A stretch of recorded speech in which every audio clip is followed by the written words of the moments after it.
Okay. We are live. Welcome to Sagas Sass Season 2. I'm Tara, along with fellow hosts Nick, Jonathan, and Nami. This episode will cover the 5th season, Book 1 of N.K. Jemisin's Hugo-award winning Broken Earth Trilogy. If you're watching live, join us in the chat, or after the fact, follow us on Facebook, Instagram, at Sagas and Sass to continue the conversation. And just as a reminder, the views expressed in this show are those of the hosts as individuals, and you do not necessarily represent the show as a whole. And before we dive into our summary, please note the following trigger warnings for the 5th season: physical and emotional abuse of children, discrimination, implied genocide, forced sexual relations, off-page execution of children, forced captivity, bullying, and mentions of interspecies cannibalism. There were a lot of them for this one, so I wanted to make sure we covered that there's some pretty dark stuff in this book. Yeah. It's a new saga, y'all. This time we're reading the 5th season by N.K. Jemisin, the first book in the Broken Earth Trilogy. It's definitely a different feel from anything else we've read, and it's pretty fucking intense. Let's get into it, and please stick with us here, because there's seriously a lot to summarize. In a world called the Stillness, planet-wide apocalyptic events are totally normal. Cataclysms called seasons occur every few centuries, each one effectively changing or at times even wiping out large portions of human life in the stillness. NBD. Every 5th season is especially terrible, lasting decades, and a new one is starting. Difference is that this time, an Origate gene caused it on purpose. Orogenes are humans with a special ability to control geological features, which sounds pretty badass, and it is, but regular humans, also known as stills, are terrified of them.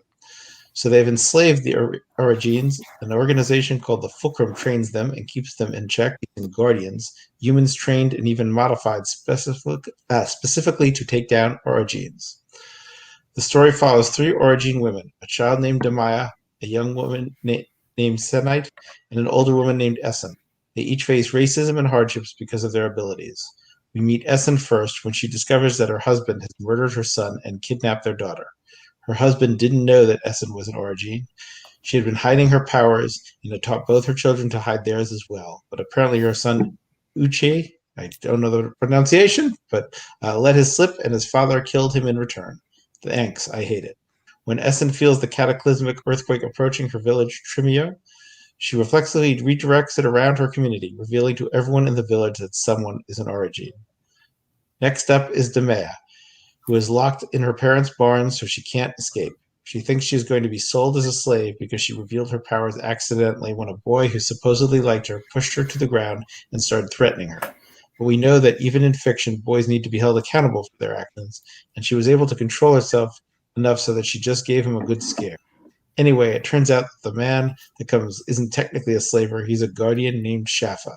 He says he will take her to the stillness capital, Jimenez, to serve the government as a member of the Fulcrum. She doesn't know this yet, but it's definitely just a different form of slavery.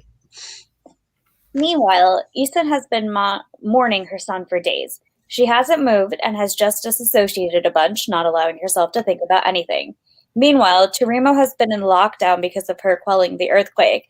There is a cloud of sulfur in the air, and everyone knows a new season is coming. A friend, Lerna, the local doctor, comes to her house and tells her that her husband has left town with their daughter, Nasun. It's not clear where he's gone, but this gives Essen a reason to live, to save her daughter and kill her husband. Lerna also reveals that he knew Essen was secretly an Orogene, but didn't say anything. Essen heads out of town, and with the help of the village leader, she almost makes it out of the gate before someone tries to shoot her. By now, the entire village knows, or at least suspects, that she's an Orogene. She reacts reflexively and with rage, her power breaking the underground aquifer, destroying buildings, and killing anyone close to her. Even those she didn't kill will die soon, though. With the aquifer broken, they will lose their water supply. At another unspecified time in history, Cyanite is a highly skilled Fulcrum Orogene who is expected to conceive an Orogene child with Alabaster, who is one of, if not the, most powerful Orogene in the world. Because of her role in the Fulcrum, she has no choice in the matter. She's just supposed to fuck this rando and hopefully have a powerful baby with him. Alabaster is rude, but also clearly does not want to have sex with her either. Technically, he's allowed to refuse because he's a 10 ringer, which is the highest rank attainable by an Orogene and literally marked with fancy rings. But they realize that doing so would just put cyanite in a worse spot, so they grin and bear it. Or grin and bone it? Either way, they have a lot of deeply unsexy sex. They are sent on a mission to a coastal town called Alia to clear some coral from our harbor there. The mission is really just an excuse for them to procreate, but it will turn out to be much more important than that, as we'll learn later. Yasin journeys south and encounters a boy named Hoa. His skin is albino white, his face and body are strangely proportioned, and he doesn't seem to understand anything about society. It becomes clear that Hoa is not an origin, but that he's not a normal human either. He can somehow sense Nasan's movement as she is traveling. Because of this ability, and because she does feel somewhat motherly towards him, she allows Hoa to journey with her despite her initial misgivings. Back with Demaya on the road to Jimenez, we get more trauma and insight into how poorly the Origins are treated. Shafa breaks her hand in order to teach her control. He tells her that she must learn to restrain her impulses and not use her power when she experiences pain, pressure, or hatred. He says he loves her, but that she has no human rights and must never say no to him because Origins cannot resist their guardians in any way. Demaya is conflicted because she loves her new guardian, but is traumatized by him intentionally causing her excruciating pain. The gaslighting is next level and super fucked. Cyanite and Alabaster continue their journey to Alia until they encounter a sudden, massive, erupting volcano. They're able to stop it because Alabaster somehow takes control of Cyanite's power. He shouldn't be able to do that, but he does. It understandably feels like a violation to her, and her resentment of him grows. Alabaster insists that they visit the nearest node outpost because the node maintaining... I'm going to try to pronounce this, orogeny. I think it's orogeny. Responsible for calming sheikhs must have gone wild and intentionally tried to murder the entire region. When they arrive, Cyanite is shocked to find that the deceased node maintainer at the outpost was not a lazy, bored adult worker, but a victimized orogeny child in a coma, his shriveled body kept alive by machines. Alabaster tells her that orogeny children who don't learn control are confined in this way, kept suspended in a room, lobotomized and fed by tubes, only alive enough to calm the earthquakes of the region instinctively. Cyanite also notices the dead child's shocking physical resemblance to Alabaster and recalls that he's produced 12 children with other women already. Alabaster won't say if the child is his, but from his distress, Cyanite guesses the truth. This society is seriously fucked up. Demea becomes a star pupil at the Fulcrum, but along with the other orogeny trainees, she's not treated like a child or even like a soldier, but like a weapon being polished for battle. She manages to overcome systemic bullying from other children and the system she's been forced into, and should be able to test for her first ring soon. Then one day she meets a non-orogeny girl named Binoff who asks for her help in finding a secret underground chamber beneath the Fulcrum's main building.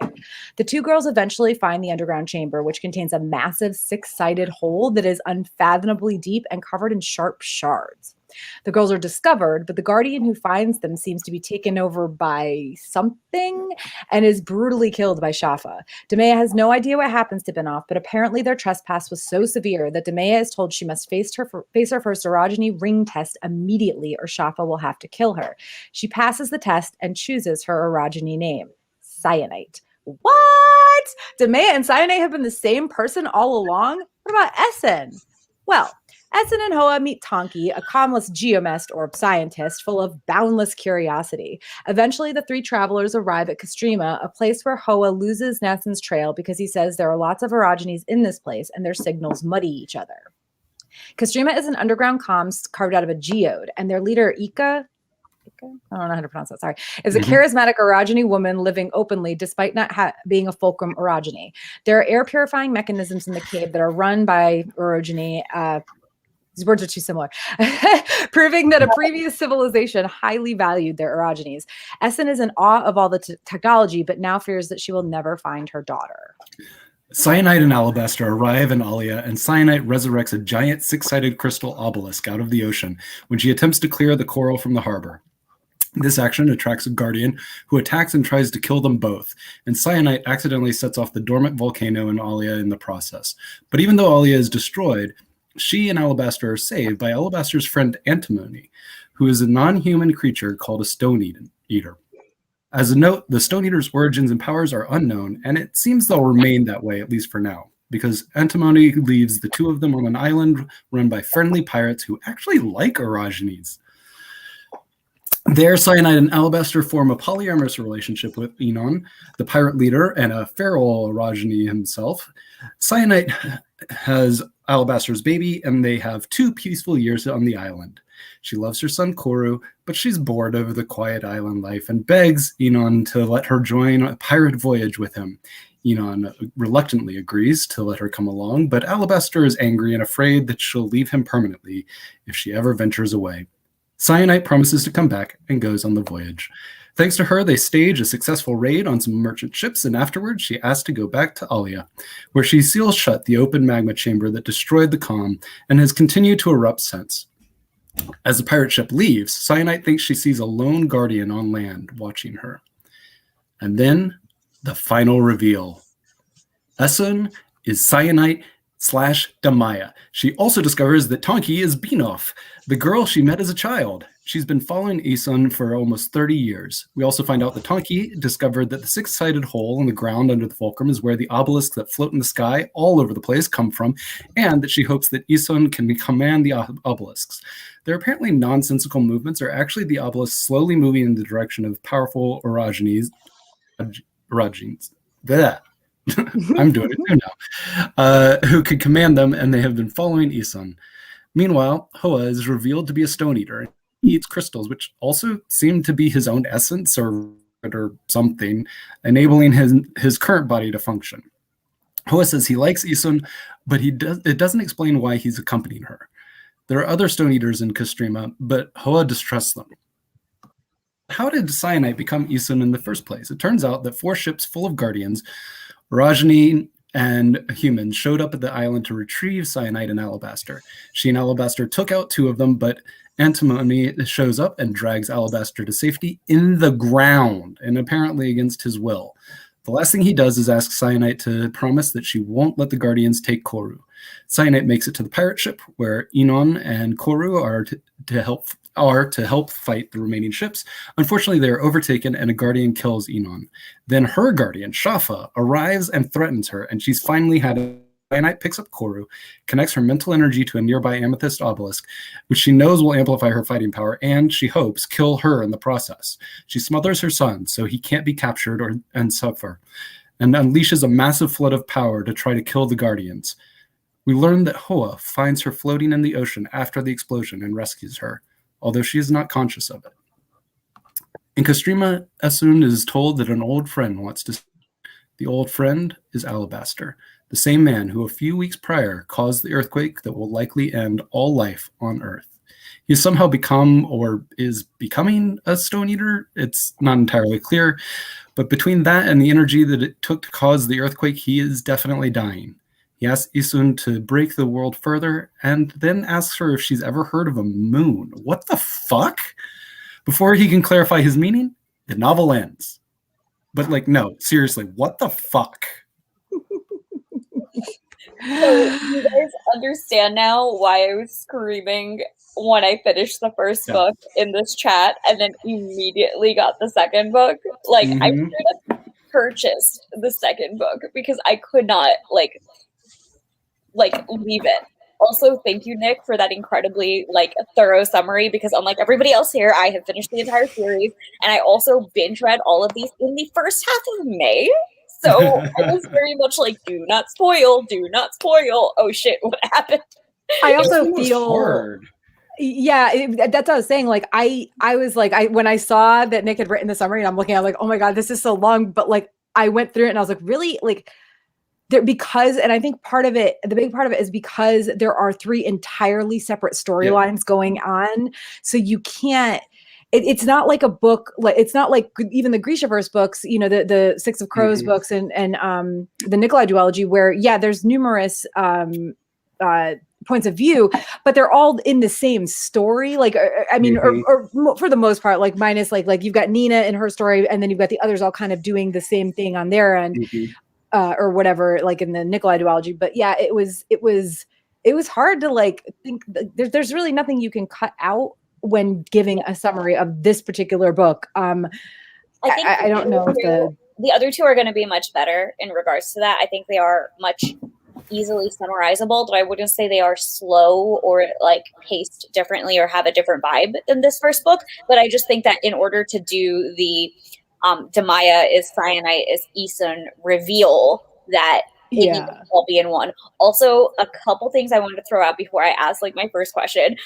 One thing, orogeny is the pronunciation of like the power that people use, and then orogene is the pronunciation of the people with the power to use orogeny. I know this is what I get for not listening to audiobooks and looking it up on the internet, because like the only thing I could find was like from Reddit, where people were like saying that the orogeny, like orogeny, the person was pronounced orogeny. That's not how the audiobook does it, and I'm going with the audiobook. Yeah, no, I agree. I do have a very specific like dislike of audiobook pronunciations, because I recently read an audiobook that took place in France and was read by a French author that featured an Indian character, and thus all the Indian words were pronounced wrong, and I wanted to literally like astral project. I couldn't listen to the audiobook for that book. I literally couldn't do it. But actually, I read the third book by audiobook because it was like a crazy day at work, and I was like, but I want to read it now, and it was just already free on my library, so I was like, let's go. But okay, so I am curious, because this book, the idea of this story gave me a lot of anxiety going into it, so I had to like kind of spoil a lot of things for myself for the first book in order to be able to read it without like jumping out of my pants. But I will say that did not spoil my enjoyment of the book. But the one thing is that I did go into the story knowing that Demaya is cyanide is Eason, and I was wondering what all of your reader experiences were like not knowing that, because since I knew it, I was reading it and I was like, oh, I see it. Oh, I see it. Like just that constantly. And I'm curious how you guys like experienced the story without that knowledge. Go ahead, Nick. No, you. Okay. I found I struggled with the first third of the book. I really didn't like the second person narration. I found it off-putting. And it's that's definitely a personal preference for sure. Yeah. And having said that, I felt the whole, at least maybe even half the book, I was like, are these different timelines? I didn't actually think they were different people, but I thought it was, I did pick up the vibe that they were on different timelines. But that wasn't even 100% clear. But I sort of said, this could be different timelines, is what I figured myself. By the time they made the jump that Demaya was cyanide. Yeah, cyanide. Then it dawned on me, okay, then it's also probable that cyanide is Essen. But that hit me just when the first reveal happened, and then it was confirmed later. So overall, I thought it was reasonable, but as I said, I still find the second person narration very off-putting. I hated it for a different reason, but I also loved it for that same reason. Like, I found it uncomfortable and off-putting because it puts like the reader so squarely into her grief, and that was like hard. Yeah, that was the reason that I had to spoil this book for myself, because like even just reading the back of the book, I was like, I just need to know if her other daughter's going to be okay, so I know like if her other kid's going to be okay, so like I know what to expect. So I like spoiled the entire series for myself, and I'm like, all right, cool. Wow.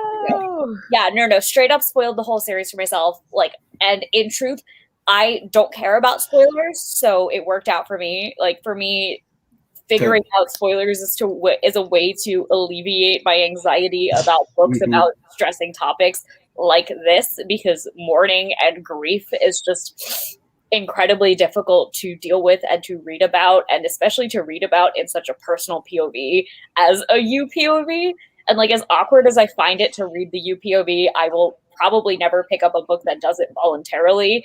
I understand the decision and I like it a lot, and there's more reasons to it beyond just feeling her grief, and you will all find out soon, and I'm so excited for that reveal, honestly. There's a purpose, Jonathan, I promise. No, I'm sure there is. It's just like, as I read it, though, and they kept saying, I feel this way. It's like, but I'm not feeling this way right now. I'm feeling confused. I'm feeling, I just... Jonathan's just enjoying it. I will say for me, that second person narrative, I actually really liked it. But I don't know if that's just because for me personally, I was reading it as somebody who has obviously not dealt with the death of a child, but dealt with that sort of grief that causes you to disassociate. Yep. And sorry, my cat was just about to walk right across my keyboard. Like, of course. But so to be honest, it was like it made me like Essen as a character more until she did some of the things she did, and then I was like, I don't want to identify with you right now. But yeah, I mean, like I put this in my notes. Like I figured out fairly quickly, like basically when Demea got to the Fulcrum and was like the prize pupil, I was like, okay, she's definitely Cyanide. This is the same person. And like you said, Jonathan, but then it's like, okay, well, if they're the same person, then Essen probably is too. But I still was like, nah, maybe not, because like, how could there really only be one character that's like the main character? And also, it's just because I'm not used to that anymore, really, I guess. And then on top of that, like, welcome to all books. Yeah. And then on top of that, it was kind of like Essen is such a different person in a different place in her life. Like how much, she has children that are, Nassan is what, 10 or something like that, 8. I can't remember exactly how old she is. Demaya? No. Essen's kids, like her kids are like older. Oh. I'm like, how much time has really passed? Essen's kids are super young. I want to say Uche was like 2 or something. No, Uche is 4. Demaya is 10. You mean Nassan? Nassan. Nassan. Yeah, Nassan, yeah. She's a little older. She's like 8 or 10, I thought. But regardless, like I so I was like, she's probably the same person. This is very probable, but also like how? So I thought maybe there was a chance she still wasn't until Cyanide saw that guard, like until she stopped the volcano and saw the Guardian. Then I was like, oh, she's fucked. And she definitely, whatever happens is bad, and there's going to be more bad, and then she becomes a different person essentially. So poor Nick. Nick and Jonathan spoke up at the same time, and now Nick, you get to go last. That's okay. Most important. Exactly. Last, but literally not least. I'll pull up the rear. It was. I love her writing style because it became evident pretty early on that we were dealing with 3 different timelines, and one of the clear signifiers was that Eumenes was destroyed. Yeah, but we're also hearing about Eumenes as a current place for Cyanide and for Demaya, so we know that there's different timelines going on. I'm not sure. I was thinking about this earlier. I'm not sure when it was that I realized that they were the same people. Like I think Tara said, I definitely realized that Cyanide and Demaya were the same person first. And it was little things. So I'm not sure what that moment was when I was like, they're totally the same person. But then I do distinctly remember when we got to that reveal being like, yes, I was right. And I really loved the way that we kind of got 3 separate main characters who were the same character. I felt like that was really well written on NK's part. Like, wow. It was like really compelling because like you really did see like how the character changed, but how they were still like that same person the whole time. And I think that was like the POV that I really got, like reading it with that foreknowledge, which was really exciting. Also, I wasn't confused about timelines and like possibly not sure if Demaya and Cyanide were happening concurrently or not. And I can understand like why Jonathan got that confusion, because like they both are like actively doing things in Eumenes, and like for sure that Essen is later, but like those two, it's like, could they be about to like hang out or something? And I think it makes a lot of sense to like connect Dianite. Okay, cool. That's their name. It makes a lot of sense in my. That's their ship name. That's their, you ever ship yourself with yourself? It's called self-love. Listen, if you haven't shipped yourself with yourself, then you're doing something wrong. But yeah, so like Demaya and Cyanite were like are like very logical to put together in a sense, because like they're still very young. Like so Demaya's like 12, right? And then Cyanite is like, I put her like early to mid 20s.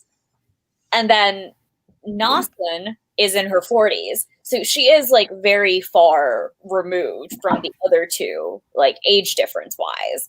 So like Essen has like 20 years on Cyanite. Cyanite only has like, you know, another 10 years on Demaya, and they're like in the same place doing some like learning about similar things in a sense. So like, yeah, that makes a lot of sense to me that you guys connected that part first. I do have, oh my god, wanted to talk about Shafa. That dude creeps me the fuck out. All the Guardians creep you. Yeah. And the Guardians in general, yeah, just all of the way that they describe them as like always smiling is so fucking creepy. Yeah. Especially because of the like super gaslighting and like physical abuse and all of that. And to be smiling through all of that is just like, ugh. Well, and especially because so often, including like, I mean, we see this with Demaya, and we've got to assume that this happens pretty often. They are like saving these children. You know what I mean? You know, from terrible, you know, fates and or whatever, and so they're saving them and leading them to a potentially worse fate. Well, right, but the children don't know that. All they know is that someone is taking them away from this place that, like in Demaya's, you know, instance, like she doesn't realize at first, like she's been, you know, she showed her powers and she's been shoved into a barn and basically like abused. And yes, part of it is because her parents are trying to protect her, but she doesn't know that. She thinks that they're just awful, you know, and I mean, in a way they are, but you know, so she's saved from this situation that has turned so bad for her.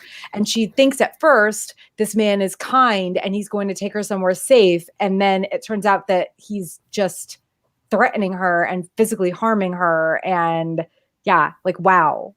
Yeah. It's a really, it's a really like scary picture of like abusive relationships, honestly. Yeah, and like I think the thing that came like as the biggest shock to me was that I didn't like logically I knew that in order for them to fight Origins and like keep them under control that they would have to have some sort of like ability or power. And so like sort of like that slow realization when you get to Cyanite's story, like the end of her story where she like initially like uncovers that obelisk in the sea. And then she fights that initial guardian, and you realize that they can just like remove orogeny from a space, and like that whole terrifying thing. And then the part in the boat where where that other guardian literally explodes a man because Alabaster is like, yeah, they can turn like your own orogeny into yourself, and it was just like viscerally horrifying and just really, really terrifying. And it just made me incredibly like, for one, but two, also like very curious, like where did they come from? How can they do this? Like only what the fuck? And like also like Alabaster like drops a line at one point where like we're like, because like Cyanite's like, yeah, what if my kid just can't watch me? Like that'll be better. And he's like, no, then they'll become a guardian. And I'm like, what? Are they connected? What's happening? Yeah. Oh, so many questions. This book like literally just like gives you a really compelling story, makes you want to cry, and then leaves you with 3 billion questions. And I just was vibrating. I think I record finished the second book because I was just vibrating too hard and I needed to know. I will say, just because we're talking about the Guardians, I don't know if you guys got this as much, but the Guardian that discovered Cyanite and oh my gosh, at Tonki. We're just going to call her Tonki when she was a kid. Because I remember Tonki and I can't remember the kid's name for some reason. Yeah. The guardian that discovered them was absolutely Alabaster's guardian, and Alabaster had taken control of her somehow. Oh, At least that's the picture I got. Someone had control of her, and like it was like all of Alabaster, and they kept asking like, what did Alabaster do to his guardian? I could be wrong. Nami, don't, like, you can shake your head, but don't say any spoilers. But that was my take on it. I didn't get those vibes. I thought something else was going on there. I was just like, I don't know what's happening, but like something's like there. I thought it had something to do with the hole. I was like, I don't know what this hole is, but it just took control of this lady. I'm pretty sure that was Alabaster's guardian, though. I could be wrong. yeah, interesting. Yeah, I just assumed it was Stone Eaters taking her over somehow. That could be. Also, I don't want to get spoiled, so be careful now. sorry. I don't know anything, so I know. I know. I finished the book less than 30 minutes ago. So. This cannot be a spoiler because I know exactly what conversations happen later. I made sure to check that. But Alabaster definitely says something about like leaving her somewhere and doing something to her, but not that she was dead by his hand. That was the vibes that I got. And like, I'm pretty sure that's also what the guardian who confronts them says, because I'm pretty sure that was not because like Alabaster mentions his guardian by name later and is like, yeah, she's like whatever. And like he refers to her like she's alive. I refuse to Google like his guardian's name. I could have sworn they were the same, but maybe they were just similar. And that was like, me like just being dumb. I read this very quickly. So, because once like Jonathan said, like it was a little bit slow at first, but like once it got going, I was like, nope, can't put it down. The mourning is really, the grief is really difficult to get through. The beginning it really is tough at times. Anyway, so that was my random aside about Guardians, and maybe it's nothing and I'm wrong, but that was kind of like the conclusion or assumption that I made based on how I perceive things, but or whatever. It doesn't really matter. It was just an interesting, thought. That's a very interesting thought. And maybe we'll find out more in the later books. Like I am about a quarter of the way through the second book. I made myself finish my Lord of the Rings reread before I picked up the second one, but anyway, so I mean, anything else about Guardians? Like they like, we don't get. Sorry. So Izuki, who's the guardian who like finds them in Alia. Alia mentions Alabaster's old guardian, whose name is Lachette, and says that they have found her and they need to talk about what Alabaster did to her. Okay. So Okay, so it's probably not her because Shaffa straight up murdered the other guardian. Yeah, it's that's a different name because there was some sort of mystery about what Alabaster did to her. Yeah. Gotcha. Cool. And that was the other impression that I got. I got the impression that Alabaster's messing with his guardian was like current time because he doesn't currently have a guardian with him. Therefore, they think his current guardian is still doing their job. If that makes sense.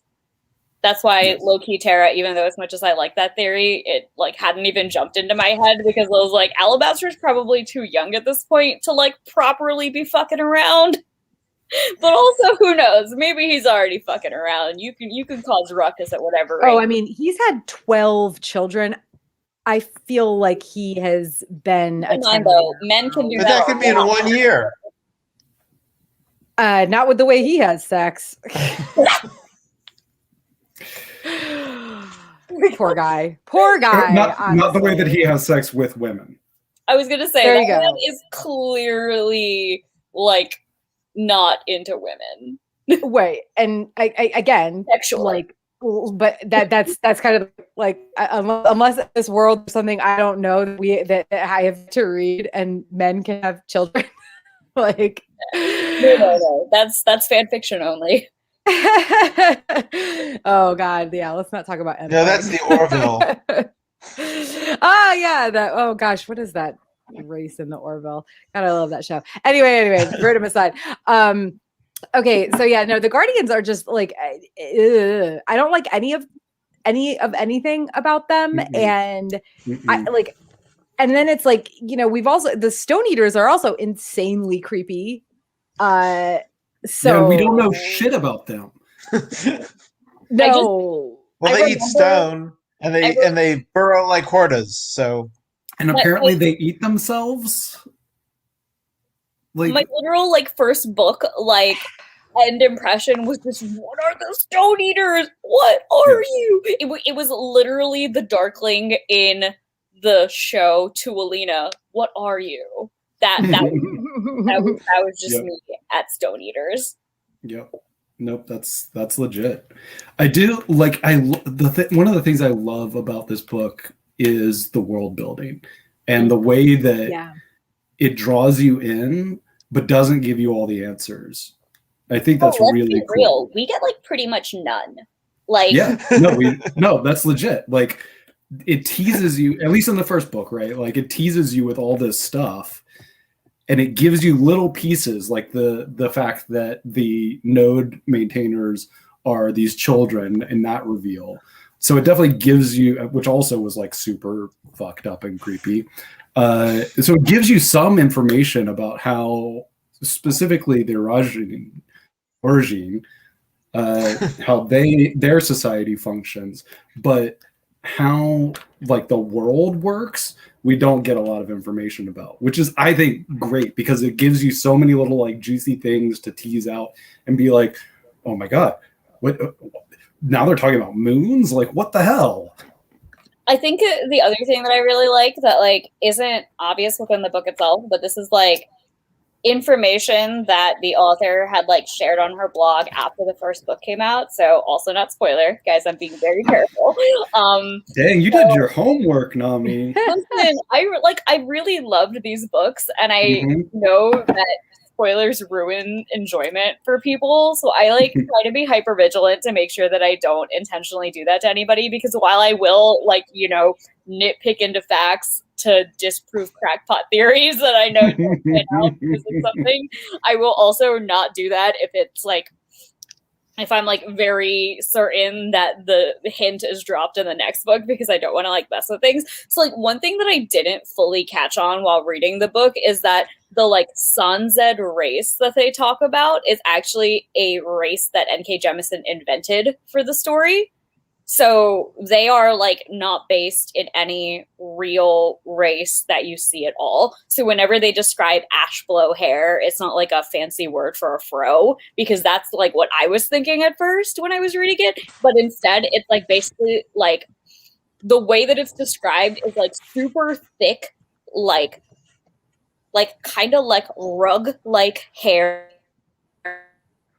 that to like filter bad air in a season, like type of deal. And like Sanzeds themselves as a race are like very big, like 6 to 7 feet tall, like very strong and hardy, and that the entire world is sort of revolved around like this group of people is like the best suited to survive in seasons. So if you have a bit of that blood, you are more like fit to survive. So like it also, the main reason I went down that rabbit hole when I was reading the book was because I was like, what is ash blow hair? Like, what does that mean? That doesn't mean anything.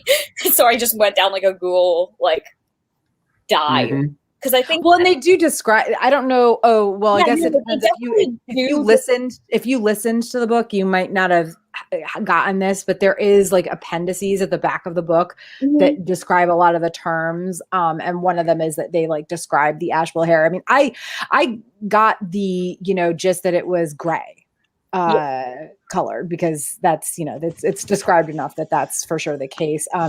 But I mean, she also talks about the epicanthic folds in a lot of the race's eyes too. I can't remember if the Sanzed people have them. I don't think they do, but she mentions that in this book several times. I mean, none of these people, except for maybe like the Arctic people, are like white. Yeah. So actually, in that like portion that Jemisin writes about this story, some of like the people in the extreme north or the extreme south, I can't remember which, are white. The east, like the coast, is black, and the west, like coast, is East Asian. And the people, quote, in the middle, so the mid ladders, as Nasen is, they're all mixed. So that was like the vibes as I figured them out. Because at one point, like, they mentioned eye folds, and I'm like, where are my fantasy Asians? And I just sort of, that energy where I just like my ears went up, but I was like, hello?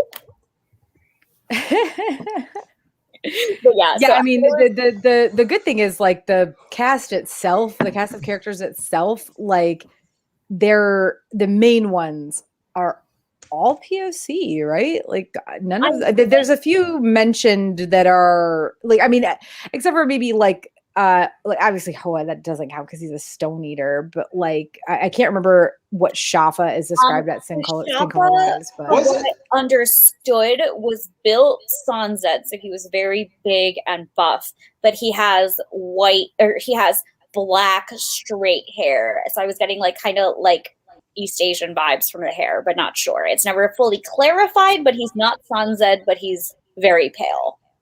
Wasn't Tonki, or what her real name, I guess, is Binal? Binal. Wasn't she described as very light-skinned? She might have been. I definitely missed that. I do remember, though, the like semi-horrific scene of like Isin describing just Tonki washing herself and bathing, layers of dirt just evaporating off of her and being like, oh wow, she looks like a real person now. Okay, that was terrifying. Oh, she did this on purpose. Cool. I mean, the most important thing about Tonki is that she is trans. Like, I mean, I would argue that that's not important at all.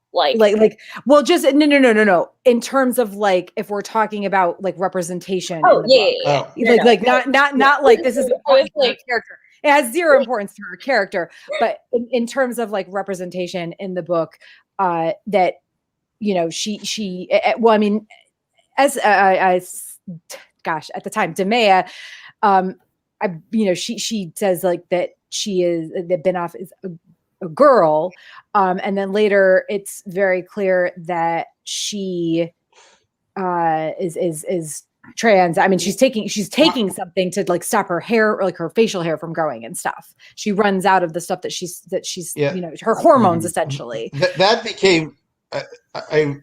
became true later. I actually at first I just assumed she was a hermaphrodite.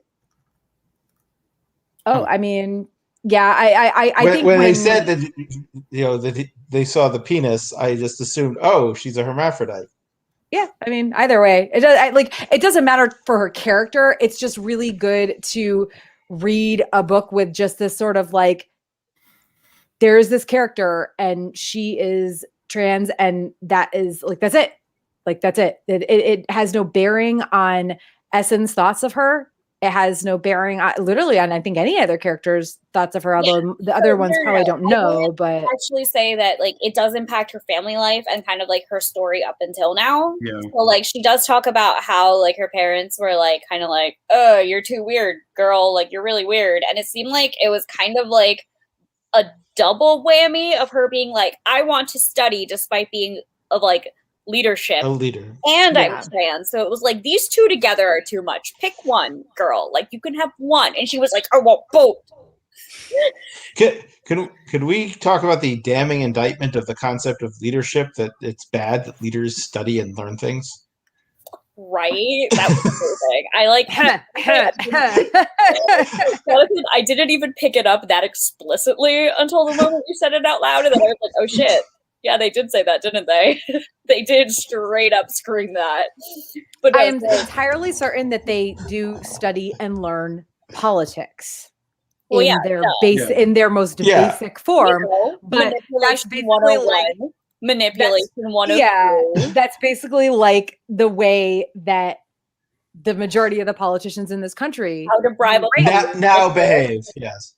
Or we're raised. I mean, we're raised like our country. Like, we act like this is some sort of like anybody can be, a politician. But if you look at the presidents that we've had and the families that they've come from, the Kennedys, the Bushes, they were all old school families. Like I mean, not all, but you know what I mean? Like the vast majority of our presidents, especially, have been, and a ton of our senators and even House members have been, you know, they are from old school political I might be families. distantly related to Kamala Harris now. I'm an old school political family now. You never know.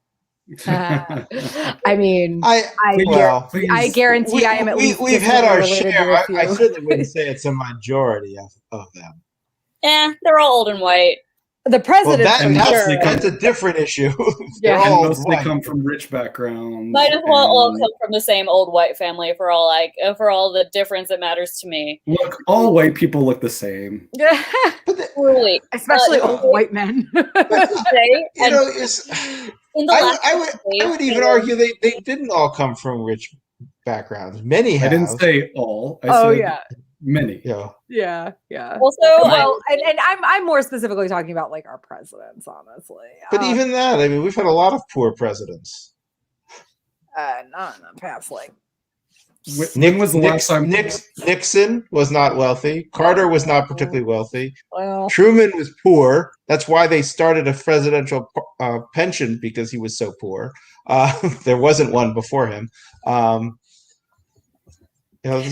mean, like Eisenhower wasn't a rich man. Regardless, there's a you know, there's still like a theme of like the leadership cased, I guess is what we would call it here, being, you know, they're like again, like you said, Jonathan, they're not encouraged to learn outside of the very basic like leadership, which is generally going to be like manipulation in politics.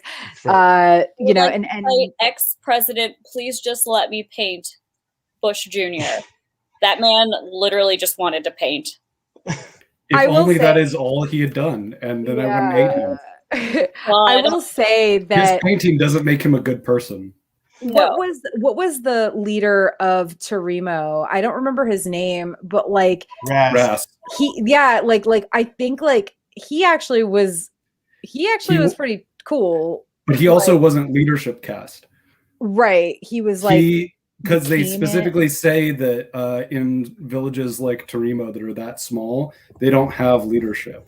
They have people who take on those roles because they have to, but they don't have anybody who is actually like born bred. Yeah, it's not worth it for a leader to slum it at those small towns. Yeah, they want it like the bigger places.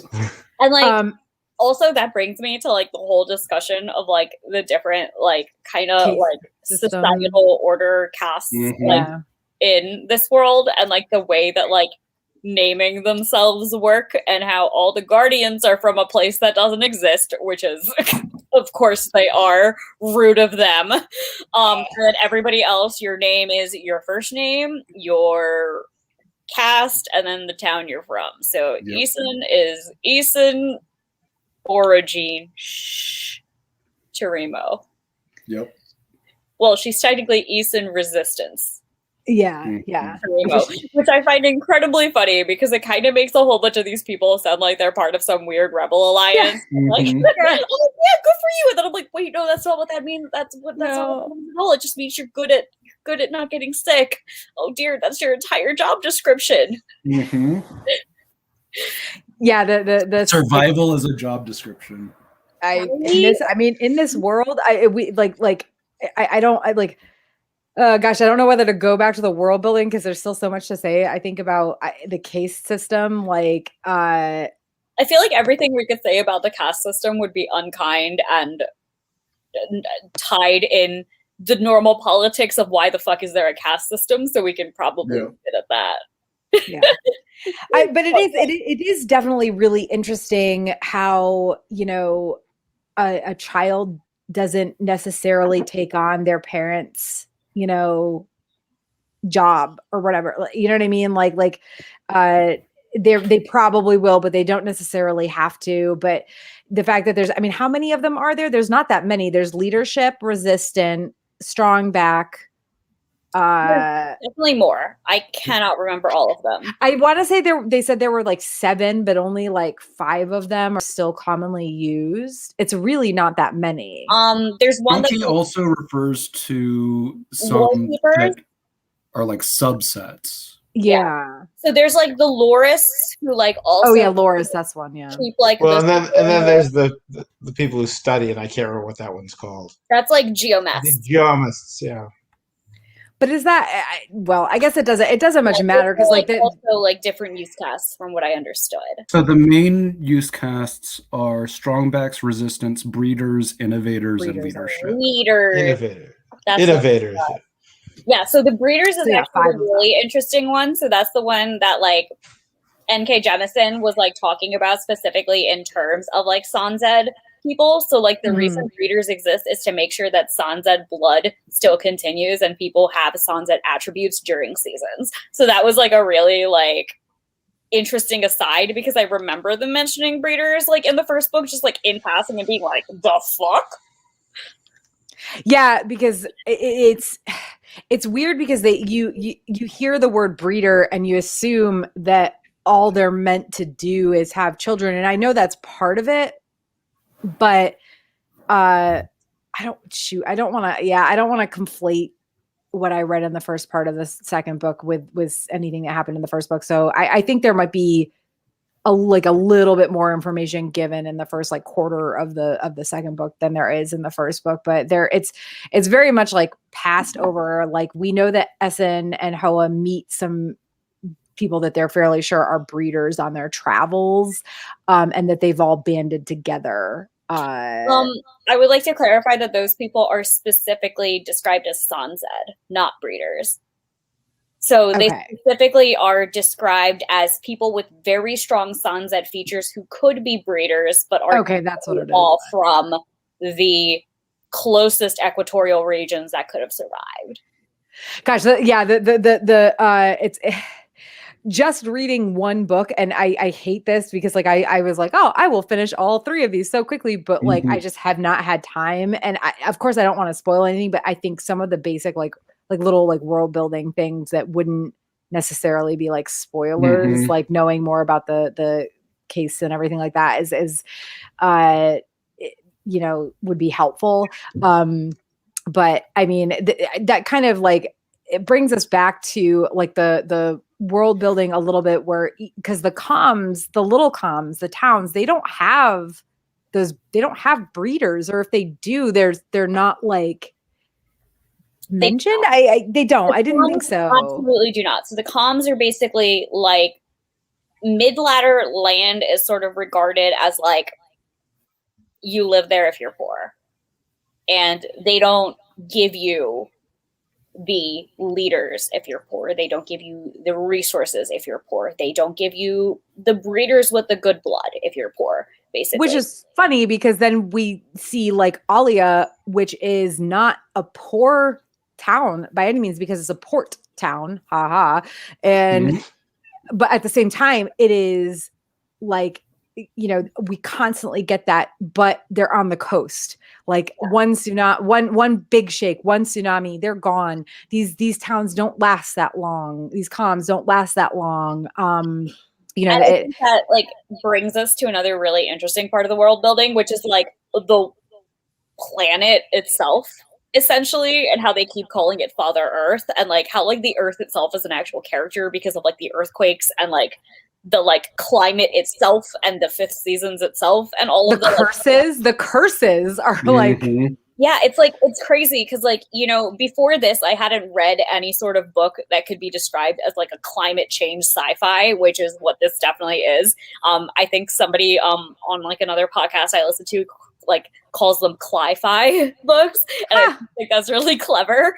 So like just like the idea that a world is so built around like the earth and how the earth moves and how the earth reacts, and like while at the same time they are still very much like taking advantage of the land that they live on and like, you know, harvesting it to live, they're also like very weirdly respectful of the earth and very like attuned to like how it moves and like attuned to like what happens when the earth shakes and causes tsunamis and like what is a safe place to live based off of plate tectonics. And like that was absolutely fascinating to me as somebody who literally could not understand why towns were even built along the San Andreas Fault, because I was like, why would you put it there? It shakes. I've still wondered that myself, so like the ground shakes. Moose literally live anywhere else. And why is New Orleans there when it's below sea level? I mean, it's like because it was a port town hundreds of years ago, and it grew and grew and grew, and you can't just move all that shipping and all those people. I mean, it's the mouth of the Mississippi River. Like I get it. I totally understand what you're saying. A town shouldn't rely on levees to exist. I mean, we have a whole country that relies on levees to exist. Most of Florida is also below sea level. Or like right at it. Like I mean, but that's the thing. Like when you first populate what is, let's quote unquote empty, because it wasn't empty. Let's not talk about the Native Americans that we murdered. But when you first populate empty quote unquote land, you're gonna, especially back then, before there were trains and cars and of course like planes, but like God, even before there was like trains, even it was you go where the shipping lanes are, and that unfortunately that that has persisted despite the ability to travel elsewhere. And it especially in this country, it has persisted even worse, because like as soon as we had cars, it was like, we don't need public transportation, we can all own cars. And we've just kind of ruined everything in that aspect too. So but awkward. I mean awkward. But that was actually one of the questions that and again, like Nami, because you finished the series, please be careful, because I don't know for sure, but the fact that we get these hints of like advanced technology that still lingers, and the story of Father Earth talks about environmental pollution and fracking in like sort of not the terms we know, but it does, like that's what it's referring to. This is a question I found, but I'm pretty sure the answer is like, yeah, I think so. Do you think it's possible, lol, that the stillness is a post-apocalyptic version of our own world? And I mean, my take on this from pretty, maybe not immediately in the book, but pretty soon into it, was that this was a post-apocalyptic Earth. Like, yeah, I assume that. I read that assumption as well. And like at the end, Alabaster's like, "What about the moon, bitch?" And I'm like, "It's Earth. Wait, why is our moon gone?" Yeah. And as soon as I immediately was like, wait, there's no moon? Well, as soon as I heard that, I immediately thought of, even though the moon wasn't gone, and Thundar the Barbarian, where the moon was like chopped in two. Also, there's been Dragon Ball Z. There's been other sci-fi stuff, and I'm blanking on what. Space 1999, though, the moon somehow was able to go faster than the speed of light and travel across the universe, but that doesn't explain how like origins exist. But yeah, because what they can do is not. That's absolutely a fantasy, I think, aspect of these books. But for sure, and maybe that will be some sort of more like weird explanation of how it happened. But like, yeah, for sure. I mean, they still use not just the term Earth, because that's like just ground, you know what I mean? But the fact that they use that, and they call it Father Earth and not Mother Earth, which is interesting. That was super interesting to me. But at some point, the patriarchy took over that too. Damn. One fun fact, by the way, the like way this story like sort of took place for NK, or like birthed itself in NK Jemisin's mind, was I saw this. Yeah, so it was like part of like a kind of like moon related, astronomy related writers retreat type of thing. Was like a NASA thing. They invited sci-fi authors and like influencers to go to like a retreat. Yeah. So, like, reading that, I was, like, super excited after finishing this book, because I was like, the moon, space, what's gonna happen? I also just love that even exists. Like, Yeah, that a right? thing like that I wanna exists, be that NASA invited was to like, you influence the way people think about space, and we want to talk to you. Like, NASA, please let me that in. is just such a beautiful, these are literally just, they're creators. They're not scientists. And NASA did that. Like, that is a beautiful thing to me. Mwah. Yeah, it was amazing. And, like, a part of me was like, I don't know if NASA still does this, but, like, low-key bucket list, like, if I ever become Right, same. please let me in. NASA, please let me in. I will literally do everything. I would like to be an astronaut, but I acknowledge that I am not physically fit, nor am I able to do anything without the astronaut suit on, so therefore astronaut like is like probably not a great career choice for me, but I could be a creative person writing about moon. Please let me write about moon. I write moon now. I write moon now. All right, there it is. Second season saying. First one was we love growth in this house. Season 2 is I write moon now.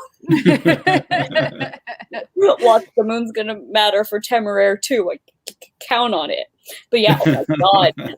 I also think that reveal was like so fun because like we also like read it with the assumption like of course there's a moon, and it's not until they're like, have you heard of the moon, that you're like, wait, a world can exist without the moon, and then your brain starts to go, what about tides? And then, or at least that's what my brain did. Well, until they never mentioned tides in this entire book. No. Right? Exactly. When they kept talking about the obelisks, and then they also kept mentioning like dead civ things that still existed. Mhm. At first I thought the obelisks were just satellites somehow, until like we got that whole thing where there's like a stone eater or whatever in the obelisk. Like there's like this might be a post-apocalyptic Earth, but I don't think any sort of apocalypse could create inhuman beings who eat stone and can talk without moving their mouth. So there's absolutely a fantasy sci-fi combo. They could be aliens, right? I mean, they could have come to Earth after the apocalypse. That's true. Or for that matter, they could have caused the apocalypse. I'm going to go ahead and guess that we caused this apocalypse. I would too, but I mean, theoretically, there's options. If it's environmentally based, we definitely did it. Yeah, exactly. Big mood. Oh gosh, yeah. There's just like, okay. So there's so many other things. Like we already talked about the use of the second person narration. We talked about the twist where Essen, Demea, and Cyanite are the same person. One thing that I did want to talk about was the fact that the culture of the stillness is structured around the concept that, you know, they need to ensure that civilization survives the 5th season, but like they keep getting caught unprepared because they think it'll never happen in their lifetime. And also on top of that, like, and there's some like parallels to like real life and modern day in there, but also if you read the appendices at the end of the book, they describe, or if you listen to them, whatever, they describe the different seasons that they've had.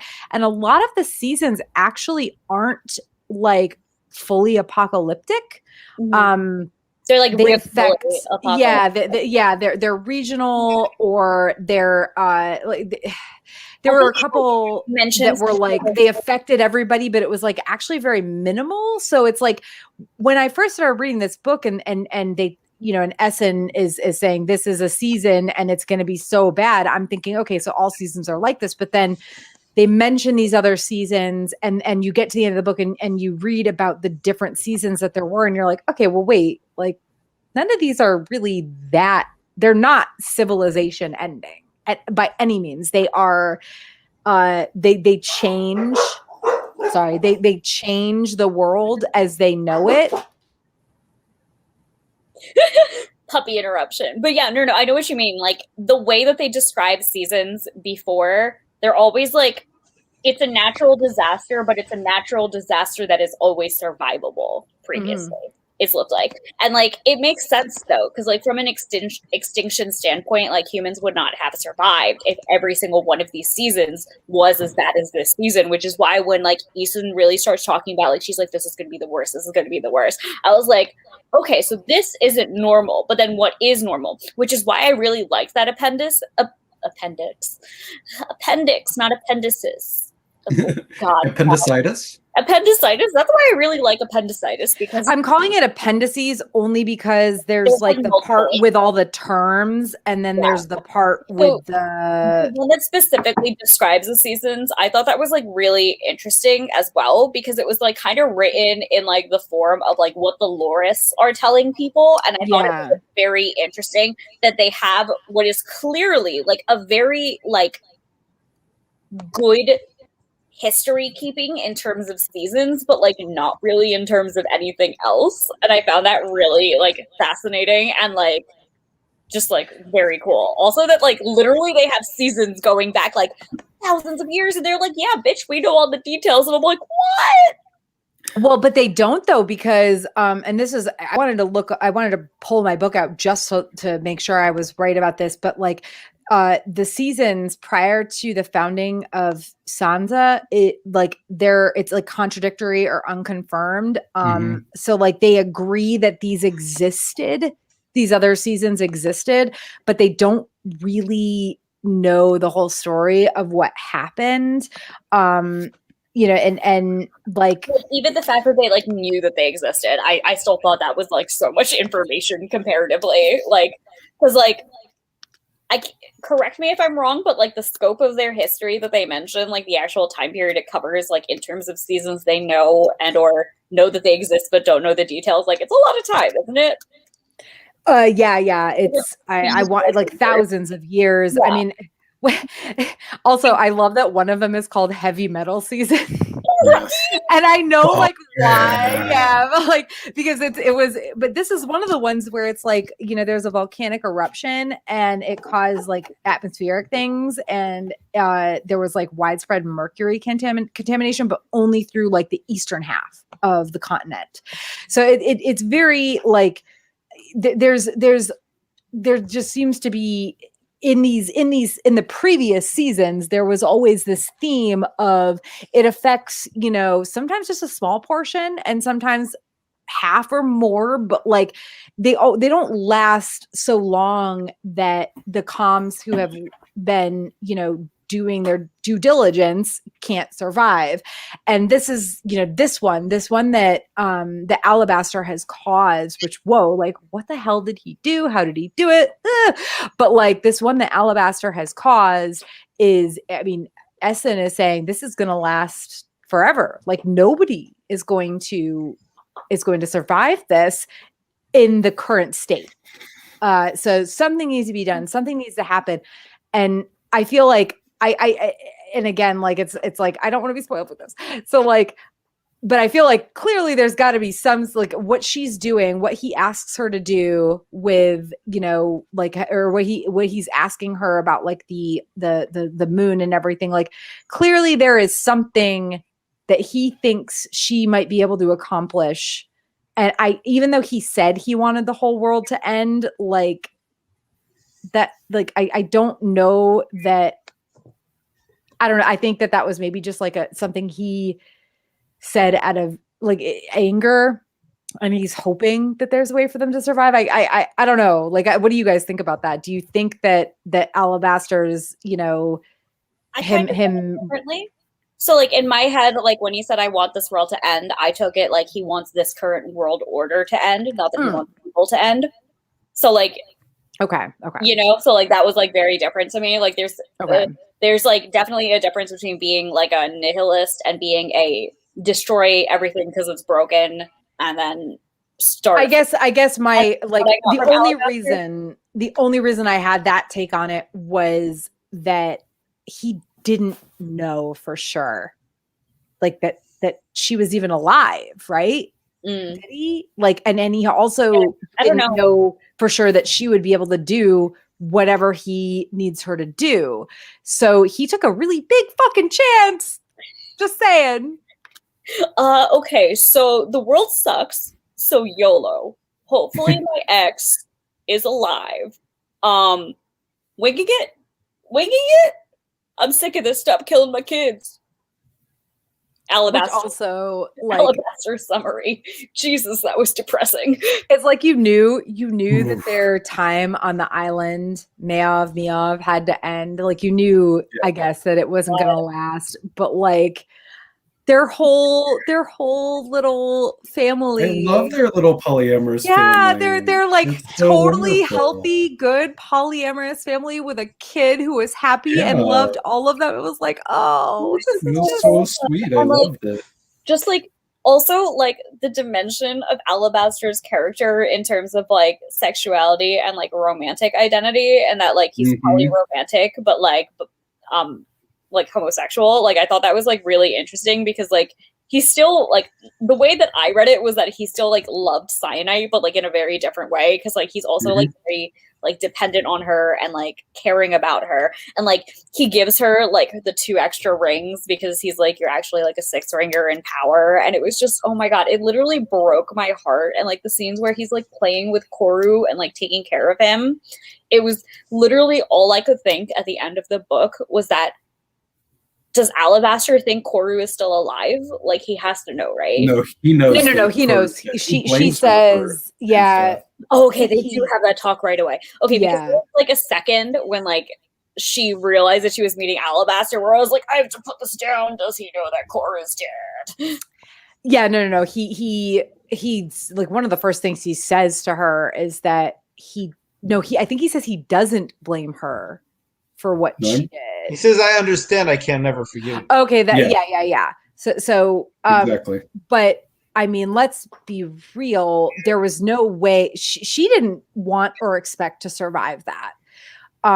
And she knew that if they took her child, because of what he was, who who his father was, who she was, she knew he was going to end up in one of those nodes. And I just like, I don't want to talk too much about this, but I do want to touch on the fact that like there's awful like what they're doing to those children is awful, period. But the fact that they also wake them up so that they can be like sexually abused is just absolutely just disgusting beyond belief. Like, and they know this is happening. Like there is some dark ass shit in this book, the children dying and everything, but that is like, it's like the darkest of dark that these children who quote unquote can't control themselves live in this state of constant, as far as I can tell, pain. Are they vegetables? Because I was under the assumption that they can feel what's going on still. Oh, no. So they are physically vegetables in terms of like being able to move and stuff. What I understood is that they are in pain constantly. Yes, exactly. The only thing they're able to do is respond like instinctually to the earth. And then because of all the pain they're in, they're constantly sedated until... I mean, and honestly, if you're going to talk about a reveal that shocked me, that was the thing that shocked me. Like, I think like the moment where like Alabaster is like, you haven't been to a node, and like his judgment of her, there was like initially when I was reading this, I was like in Cyanide's shoes, and I was like, why does he care so much? Like, he's overreacting. Like, who cares? Like, they're just doing their jobs. And then like the horrific reveal of what's happening with like the secondary layer that like, that all of Alabaster's kids are either doing this or dead. And it's just... Well, and then I guess because like that also begs the question, the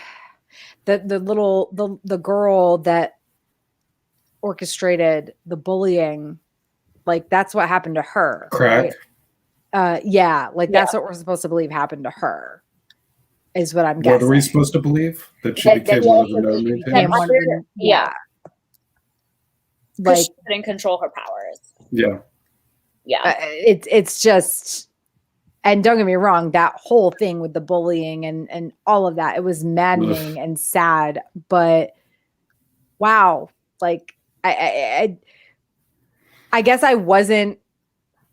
The one like plus I will give this book is that there's like the non-consensual sex or the I'm gonna call it not the forced like The sexual rape and sexual abuse.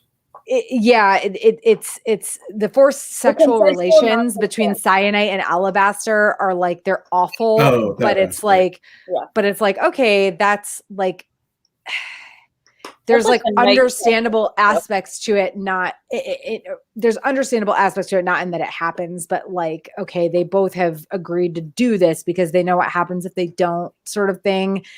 But like then you get to like the node things, and there's a lot like. This is by far the darkest thing, the darkest book that we have covered. I mean, yeah. Oh, for by sure. far. And it puts just such a I different. think like the node maintainers themselves just like get an entire warning. Like without the node maintainers, it's like a very dark book that isn't like palatable to both. And then you throw the node maintainers in there, and then it becomes way worse. And then you throw the people, basically the rich, being able to rape them, and it gets it way worse. And then you throw in the specifically them being woken up for that, and it just keeps exponentially getting worse. Like, I would argue that this is like one of the darkest things I've read since like Song of Ice and Fire. Like in a way, like it was, and it might even be darker. I objectively think it was darker for me personally, because like in a way, like Song of Ice and Fire, like a lot of the dark stuff that happens is happening to adults, or like people who are at least conscious and able to make decisions in some way, Or and it's literally lobotomized children. yeah. So it's like, yeah, it's like Song of Ice and Fire was like always like dark, but it was like fantasy dark in a way. Yeah. So like, you know, this was just on a whole different level. Well, and it's weird because like this is also like we know this is like a sci-fi fantasy sort of thing. So I guess I don't even know if I want to explore it, but there is something about it that makes it seem darker somehow. I think the choices that she made specifically in this book function to show the corruption of society and the way that people in charge abuse it in a way that is unquestionable. And by showing the people who have power and the people who are in charge in the society, and showing them specifically using that power to manipulate and gaslight. For example, Shafa and the Guardians specifically showing how they basically manipulate and gaslight an entire group of people with the Origins, showing how this extends to like, you know, explicit worldwide prejudice against the Origins, to the point where Guardians literally are, despite all the craziness that they're doing, they're literally still saving these kids' lives, because otherwise their own communities will kill them out of fear. Like, just like the different levels of horror that evokes, and also in the fact that when these powers are awakening, it's awakening in children. So like the primary target of all of these horrible things are children. So like not only does it make the problems with the society and the like prejudices of society and the brokenness and corruption of the leaders and their misuse of power even more obvious. It makes it more viscerally hurtful and more difficult for a person to ignore, because your main group of people that are getting affected by this are children. And yeah, that's literally it. It's like find a way to write all of the problems that most societies have undercover, but pull them all to the forefront to make them be there right on top. Give us protagonists in every single stage of this brainwashing that they have endured by the society into believing themselves to be to into believing that they require to be controlled by this society because of the gaslighting that you see actively happening to them as they're growing up. Like, it's just... You were going to say something? Yeah, I'm trying to think. All that is true, except for the sense that if you put yourself in the position of some random person in this society, a lot of this stuff isn't known, right? I mean, it's sort of like what goes on in our society is we cover up everything.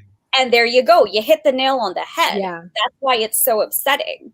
Because just because you don't know it's happening doesn't mean it's not happening. And that's not an excuse for being like unawares of it, you know? And let's be real, all four of us, we know, I know all of us know what happens in our society. And you know, again, that is why it is upsetting. Because I think the saddest contrast in this book is that you look at these kids being abused and like these kids being targeted by their towns and thought of harmful, and all I can think of is like little black kids getting shot by the police because they hold up a toy and they think it's a gun, and the cop is like, you're black, so you're dangerous, you know? And like that's like an example of like a real world thing that like some of the imagery in this book can evoke. And well, like, and the other children themselves are taught to just fear the origins because of what they can do, you know, and it's like they actually don't know anything about what's going on. They don't know, they know nothing. All they are taught is that this is bad, you know, and the fact of the matter is it's not like in instances where there are origin children who do lose their control, I'm sure that bad things happen, but that's like saying every child who is raised in a bad home and does bad things, every child who's raised in a bad home and does bad things will do bad things. Every child who's raised in a bad home will do bad things. Yeah. And I think that's kind of the point of it all, is they are taught that no matter what, even when they're taken away and trained, they all fear them. They all have this prejudice. I mean, we see that when Cyanide and Alabaster go to Alia. I mean, they fear adult origins because they think that they don't have power. So like what you can see is clearly some sort of government, or at least guardian, or at least leadership and guardian related, like, I don't even think I don't think it's entirely that. I don't think it's entirely propaganda. I think it's also just this is what they have been taught to fear for, you know, but like what I'm saying is like somebody teaches, like, I mean, like you don't just like learn and avoid, and like you learn from the society around you. And the reason your parents teach you things is because their parents taught them, and what teaches, you know, generations are taught by society. Okay, but let's put it into a context here of what I think it's actually more understandable of fearing the origins, because put into a context, I think I would be fearful if I knew that a small segment of our population all had personal nuclear weapons that they could launch at any time. But like the origins don't. Yes, they do. They have they have the power that's the equivalent of a nuclear weapon at their disposal whenever they want it. But I don't know about nuclear weapon. Yeah. I mean, they can destroy a city at will. That's pretty much. That's not the same as a nuclear weapon. Yes, it is. No, it's not. It's literally not. Well, I mean, I guess it's it depends on what era we're talking about. The Hiroshima bombs didn't even destroy a single city. So okay, but I understand that your point is that you would be fearful of a small set of our population having the ability to create mass destruction and death. But like origins do not have the ability to create mass destruction and death. They're not all that strong. Like especially origin, the ones that aren't trained, definitely. and like aren't. the ones that we see, the one that we see specifically, Isun, is like regarded as a prodigy, as like somebody who is incredibly strong. And the destruction quote that she causes is almost quote unquote icing a boy. So one life.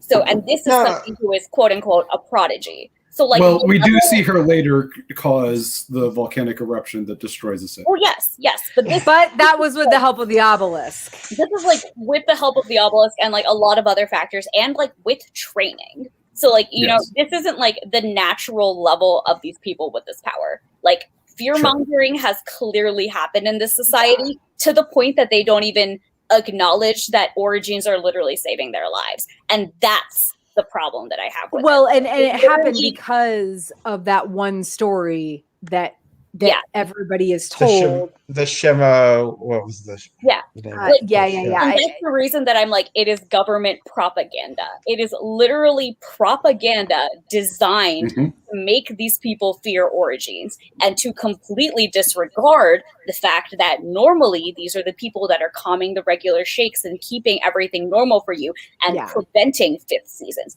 That is the contrast that I'm talking about.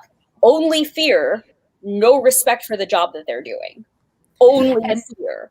And a lot of that is. But do they know that that's the job? That's why I'm saying that's propaganda. Yeah. This is what I keep coming back to. The propaganda. It's propaganda. It's propaganda.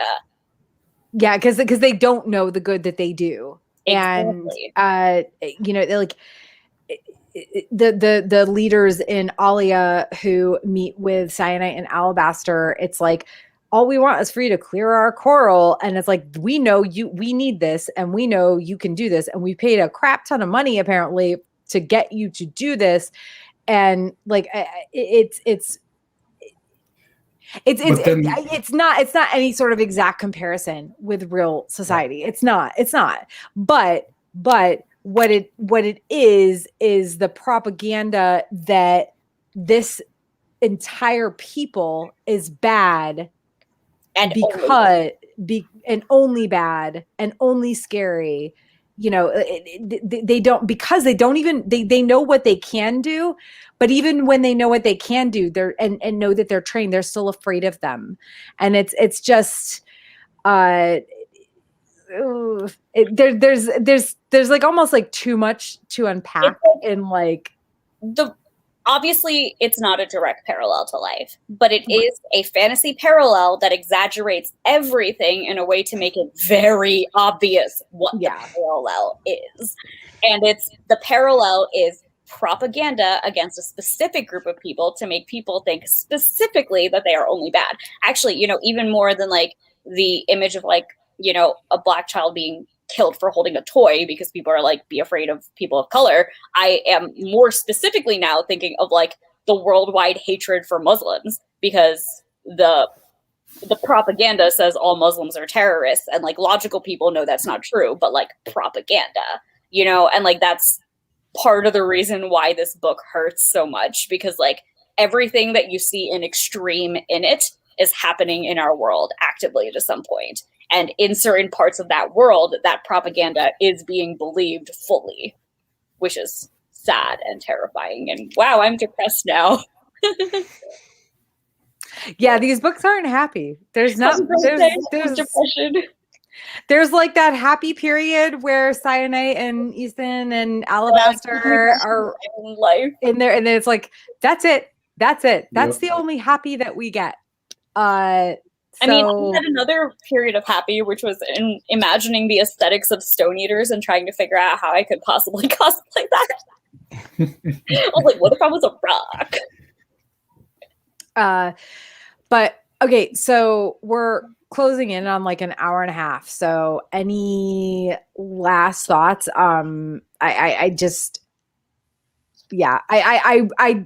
It took me a bit to get into this book, like maybe, I don't know, a quarter of it at most. I don't even think it was that much, but like once I got into it, I really couldn't put it down. And I'm